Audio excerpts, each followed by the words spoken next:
আসসালামু আলাইকুম। আমি সাদিয়া বগুড়া থেকে বলছি। মম সাদিয়াস লাইফস্টাইল চ্যানেলে আপনাদেরকে আরও একবার স্বাগত জানাচ্ছি। কাছে দূরে দেশ এবং দেশের বাইরে যে যেখান থেকে আমার এই ভিডিওটি দেখছেন, আশা করছি আল্লাহর রহমতে সবাই ভালো আছেন। আমরাও ভালো আছি আলহামদুলিল্লাহ।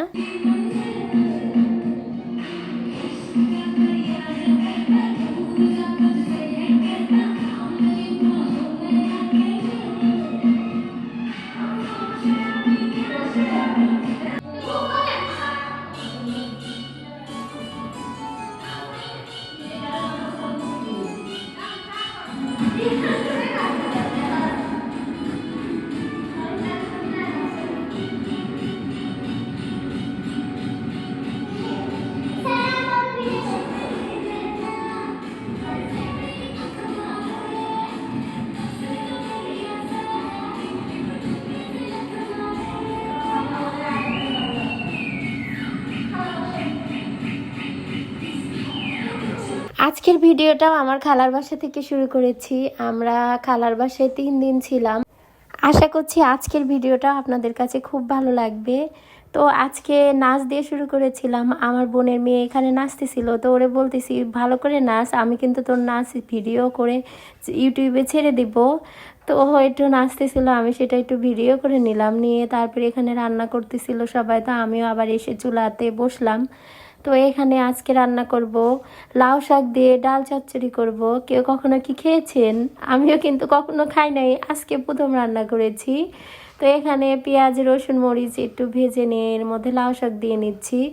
তো আমার খালা বলতেছে, এইভাবে কি কখনো খায়? ভালো লাগবে? আমাকে কেন ভালো লাগবে না, অখাদ্য তো রান্না করতেছি না, স্বাদ হইলেই হইলো। তো এক প্রকার জোর করেই আমি রান্না করলাম। আর এখানে আমার বোন এখানে কক মুরগি একটু লবণ হলুদ তারপরে লেবু দিয়ে একটু ম্যারিনেট করে রাখতেছে। তো প্লিজ আপনাদের কাছে শুরুতেই একটা লাইক চেয়ে নিচ্ছি। আর আপনাদের কাছে আমার একটা অনুরোধ, আপনাদের যদি আমার ভিডিও দেখতে ভালো না লাগে দয়া করে দেখবেন না, তারপরও ভিডিও চালু করে সেটা বন্ধ করেন না। এতে করে কিন্তু আমি খুব সমস্যার মধ্যে পড়ে গেছি, আমার ওয়াচ টাইম কিন্তু একবারে কমে যাচ্ছে। কেন আপনারা আমার এই ক্ষতিটা করতেছেন বলেন? আমি কিন্তু কারো এই ক্ষতি করি না। আমার যার ভিডিও ভালো লাগে আমি পুরো ভিডিও দেখে ফুল ওয়াচ করে দেই। আর আপনারা ভিডিও ওপেন করে আবার সেটা না দেখে চলে যান, এই কাজটা দয়া করে আপনারা কেউ করবেন না। তো আমি এখানে ডাল চচ্চড়িটা করে নিয়েছি, সাথে কিন্তু আমি একটু লেবুর পাতাও দিয়েছিলাম। ডাল চচ্চড়ি হয়ে যাওয়ার পরে এখানে আবার মশলাটা কষিয়ে নিয়ে মুরগির মাংস রান্না করে নিচ্ছি।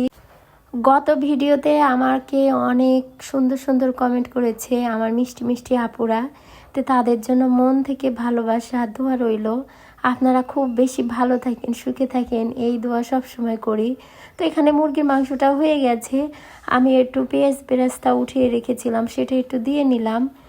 তারপরে এখানে আমাদের বগুড়ার ঐতিহ্যবাহী আলু ঘাটি করতেছি। এখানে মশলাটা খুব ভালোভাবে কষিয়ে নিয়েছি, কষিয়ে নিয়ে এর মধ্যে আলু চটকিয়ে রেখেছিলাম সেই আলুটা এখন দিয়ে দিচ্ছি। এই আলুটা সেদ্ধ করার পরে আমার ভাই বউ আর আমার খালাতো বোন ওরা সুন্দর করে ছুলে দিয়েছে, সেটা আমি ভালো করে চটকিয়ে নিয়েছি। কিছুটা আস্তে আস্তে রেখেছি, বাচ্চারা আলুটা খুব বেশি পছন্দ করে। তো এখানে আলুটা এর মধ্যে দিয়ে ভালো করে কষিয়ে নিচ্ছি। কষিয়ে নিয়ে তারপরে অনেকগুলা পানি দিয়ে দিলাম। আর এই আলু ঘাটিটা একটু পানি বেশি দিয়েই জ্বালাইতে হয় আর ভালোভাবে কষিয়ে নিতে হয় যেন আলুর গন্ধটা না থাকে। তো আমি অনেক ভালো করে কষিয়ে নিয়ে তারপরে ঝোল দিয়ে নিয়েছি। তারপরে এখানে গ্যাসের চুলায় আমি আলু ঘাটিটা ডিম দিয়ে করব, তাই ডিমটা ভেজে নিচ্ছি। তো আমার এই ভিডিওর এই পর্যায়ে কে কে আছেন জানি না। আমার ভিডিওর কথাবার্তা কিংবা কাজ কোনো কিছু যদি আপনাদের কাছে ভালো কিংবা খারাপ লাগে সেটা কিন্তু কমেন্টের মাধ্যমে জানাতে পারেন। আর যে সাইলেন্ট ভিউয়ার্স আছে ভিডিও দেখেন কিন্তু কমেন্ট লাইক কিছু করেন না, তো আপনাদের কাছে একটা কথাই বলবো, যদি কখনো মনে হয় আমার ভিডিও আপনাদের কাছে ভালো লাগে তাহলে কিন্তু আমার চ্যানেলটি সাবস্ক্রাইব করে পাশে থাকা অল বাটনটি অন করে রাখতে পারেন। আমি নতুন কোনো ভিডিও ছাড়ার সাথে সাথে আপনার কাছে নোটিফিকেশন চলে যাবে, আপনি আপনার সময় সুযোগ মতো দেখে নিতে পারবেন। আর এখন পর্যন্ত যারা যারা এই কাজটি করেছেন তাদেরকে অসংখ্য অসংখ্য ধন্যবাদ। তো আমি আলু ঘাটির মধ্যে সেই ডিম ভেজে এনে ছোট ছোট পিস করে দিয়ে নিয়েছি। দিয়ে রান্নার ফাঁকে আমরা একটু আম মাখালাম, গাছ থেকে আম পেড়ে ভর দুপুরবেলা রোদ্দুরের সময় কিন্তু আম মাখা খেতে খুব ভালো লাগে। তো এখানে আম মাখা অনেকগুলোই মাখিয়েছিলাম, তারপরে মানুষ অনেক তো কমই হয়ে গেছে। সবাই বলতেছে আম মাখাইছো, একটু বেশি করে মাখাবা না। আমি কেন জানি এখন টক খেতেই পারি না। আমি কিন্তু আম মাখার মধ্যে গুড় দিয়েছি, তারপর চিনি দিয়েছি, এমনভাবে মাখিয়েছি।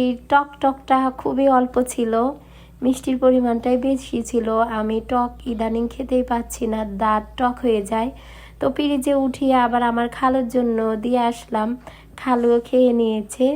তো তারপরে এটা রান্নার পরে কি রান্না করেছি সেটা একটু আপনাদেরকে দেখাই। এখানে মুরগির মাংস ভুনা করেছি, তো এর মধ্যে একটু ভাজা জিরে গুঁড়ো দিয়ে দিচ্ছি। আজকে সবগুলো রান্না কিন্তু আমি করেছি। আর এই তো আলু ঘাটিটাও কিন্তু খেতে অনেক মজা হয়েছিল। আর আমার মেয়েরা কিন্তু আলু ঘাটিটা খুব পছন্দ করে। আর লাউ শাক আর ডাল চচ্চড়ি, এটা কিন্তু আমি ভাগে পাই নাই। আর এখানে তেলাপিয়া মাছ ভুনা করা হয়েছিল।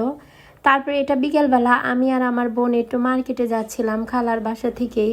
আপনাদের কাছে আবারও রিকোয়েস্ট করতেছি, আমার এই ভিডিওর এই পর্যায়ে যদি কেউ থেকে থাকেন লাইক দিতে যদি ভুলে যান, প্লিজ একটা লাইক দিয়ে নেবেন। আপনার একটি লাইক কিন্তু আমার কাছে খুবই গুরুত্বপূর্ণ।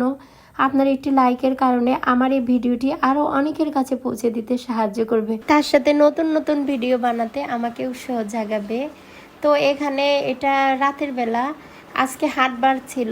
তো আমার খালা দেবর আর খালাতো ভাই হাট থেকে কিছু বাজার এনেছে, তো সেগুলো আমি এখানে বের করে নিচ্ছি।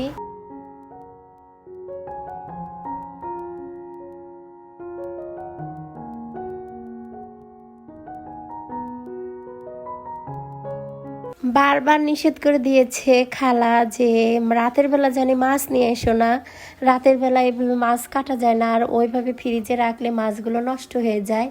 তো তারপরে কি করেছে, আমার খালু একটু সন্ধ্যায় চা খেতে গিয়েছিল, খালুও মাছ এনেছে, অনেকগুলো মাছ এনেছে, বাটা মাছ। আর আমার খালা দেবরও সেই যে এগুলা সুরমা ইলিশ না কি বলে, এই মাছগুলা এনেছে। তো আমার খালা কি করবে, চুপচাপ আমার খালা আর আমার বোন মিলে কেটে দিল, আর আমার আম্মু এখানে ধুয়ে নিচ্ছে। তো এই মাছটা দেখে ভালো লাগলো। তো আমার বোন আবার কচুরলতি দিয়ে রান্না করেছিল, তো সেই মাছ তরকারিটা পুরো কাটা কাটা হয়ে গিয়েছিল।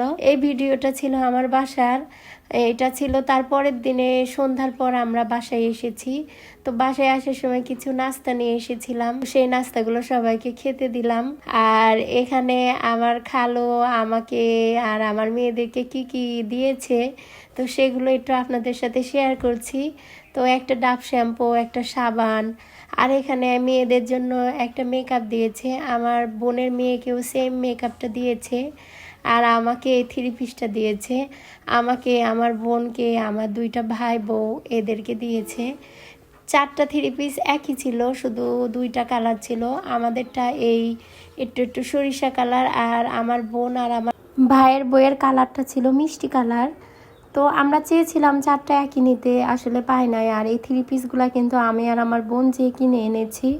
তো এখানে আপনাদের সাথে একটু শেয়ার করলাম।